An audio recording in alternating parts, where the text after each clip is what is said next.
Hey, welcome back to the Spector Creative channel, and it's mid-September 2021, and that means we just had PowerCon, the He-Man convention. While I couldn't be there in person, being a armchair general, I'm kind of stuck in an uncomfortable position. What, like the back of a Volkswagen? The thing is, I used to be the brand manager for Masters of the Universe, and because of that, when I come out and I say that I really like a Masters of the Universe project, people say that I'm just being a shill for the company. Likewise, if I come out and say I don't like something as much, well, then people just say I'm being a hater. And it's far from the truth, because the whole point of doing this channel, other than, honestly, to promote Spector Creative, is I'm trying to give my honest opinion, but I do have a unique opinion, and it's because not only I've worked in the industry, but I've worked on the brands that I'm often talking about, like Star Wars and MOTU. So I try to make this channel kind of about lifting back the curtain and trying to explain the why of things. So when I see people getting excited or disappointed, well, I like to try to shed some light. Now, if you want to see the He-Man reveals from PowerCon, check out Pixel Dan's video. It's fantastic. So as far as the reaction, from me, it's definitely a yay, but it's a yay with kind of a question at the end, and I want to explain why. I'm not being a hater, I'm not being a shill, I'm just kind of stuck in the middle. So let's look at what was revealed. I don't have images of all of them because they haven't all hit the internet yet, but again, Pixel Dan did a great job of that. Go check out his video. So really, what we kind of got at PowerCon was a lot of the same thing. And what that I mean is repaints. The same kind of eye candy, but in different colors. And by that I mean existing sculpts. So we had something, for example, like the Sorceress in her vintage colors was revealed. This is an existing tool, an existing sculpt, being offered in a new color. It's what we call in the industry a repaint, because it doesn't cost any capital tooling. Same with Anti-Eternia He-Man. Again, existing tool, new color, much less expensive. Like we're talking $100,000 less expensive. When you do a repaint, you don't have to pay for tooling, and that's the biggest cost. Also, we had things like mini-comic Scareglow, Stratos. I know my figures, I swear. Again, repaint. Mini-comic Trapjaw. Again, repaint. I'd like to find original Trapjaw before I get the repaint of Trapjaw personally, but that's just me. Now, there were newly tooled figures, but they were all partially tooled. And again, not being a downer, just trying to explain the logic. So when you see characters like Jitsu or Buzz-Off or Clawful that were revealed, really cool to get new characters. Buzz-Off, Clawful, obviously some new parts. New arms, new wings, new head, new armor. But there's also a lot of reuse parts, legs, etc. You have to look at the count, the number of pieces that are new versus the number of pieces that are reuse. You have to understand the ratio, because that is the biggest indicator for the success of a line and how well it's doing. And I mention this again only from experience, not from emotion here. It's all a balance. The better a line sells, the more tooling it's allocated. So when you see a lot of repaints, it means that the sales are okay.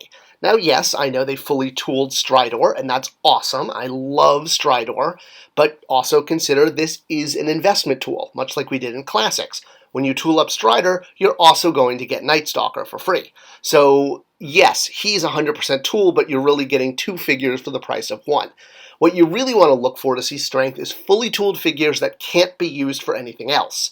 This is sort of what sets up a line for a lot of success. When you see figures that are 100% tool, meaning there's a large financial investment, and you'll probably never see those parts used again, that means a line's doing so well that there's extra tooling to spend on it, and you don't need to rely on existing tooling. So I'm not being a cheerleader, I'm not being a Debbie Downer. Again, I'm just trying to say this factually because I want to kind of balance out everyone's excitement with the reality of it. I love seeing kids play He-Man. I love seeing kids play with He-Man. That is my number one goal as a He-Man fan, is for the line to continue so new kids can have the same awesome experience I had as a child playing with this brand. Whether they grow up to be collectors, that's awesome, but as kids you have such a limited window. And that's why I'm so excited about the CGI cartoon, because it is aimed at kids, not collectors. And that's where brand growth lives, with kids getting into the brand. You need the next generation. So, the other thing to talk about PowerCon is Mattel, and the fact that Mattel was a little bit of a Where's Waldo at the show. They were there, but they weren't really there. They had a pre-recorded panel, right? They didn't actually show up in person to take live questions. So bear with me, I have a point, and there's a point to this, and it's also part of kind of, I guess, explaining or expressing to the fan base why this is so, why Mattel's presence at their own, brand, yes, I know Universal will own it in 2023, but that's not important right now, but, it's like, why are they not at their own show? Doesn't it seem like a no-brainer? And again, not being a hater, and I'm not being a shill, and I hate that I keep having to even justify this, but the thing is, I do have some experience in this arena, and going to fan conventions representing, well, Mattel. Do you have a bit of experience in that arena? If you consider failure experience. So here's the thing. When I was at Mattel, it was kind of almost got to the point of being a joke that a lot of the fans of MOTU Classics had a lot of very angry words to say online. I mean, I'm not going to call it cyberbullying, but I will put up an image of that. The point is there were people who said some very mean things about, the company, about the brand, about me personally. Honestly, for me, I don't care. I'm all in it for the toys. I was just doing it to create an awesome toy line that I personally wanted. Most people are doing it for the check. I mean, yes, of course, I wanted the check too. I had to pay rent and I had to pay for groceries, but most people working in the toy industry are 100% in it for the check. And that's why Matty Collector closed, because there wasn't someone willing to sort of, well, to be blunt, put up with all of that online hate when you could work on a brand like Uno that doesn't have that. And that's why essentially no brand manager was willing to step up and work on Matty Collector when I left, and why it got shuffled off to Super 7. Everyone walked away from it, and a big reason is because of all of the online hate. So my point is, be kind to your brand managers. There is a long-term effect. If you want them to show up at conventions and take your questions in person, you have to be nice to them. Because if you're constantly bad-mouthing them online, they have no incentive to show up in person and take your questions, even though usually in person people are much nicer. I got death threats, okay, from working on the line, and Mattel takes that really seriously. Their security force is pretty impressive. All right, so in conclusion, Origins continuing? Of course. It will continue as long as retail supports it, but that is a little dangerous because you're depending on retail and not fans, like Classics. So while I'm excited and I'm ready to celebrate my mini birthday cake, I'm not yet ready for my giant birthday cake, and that will be when we see fully tooled figures.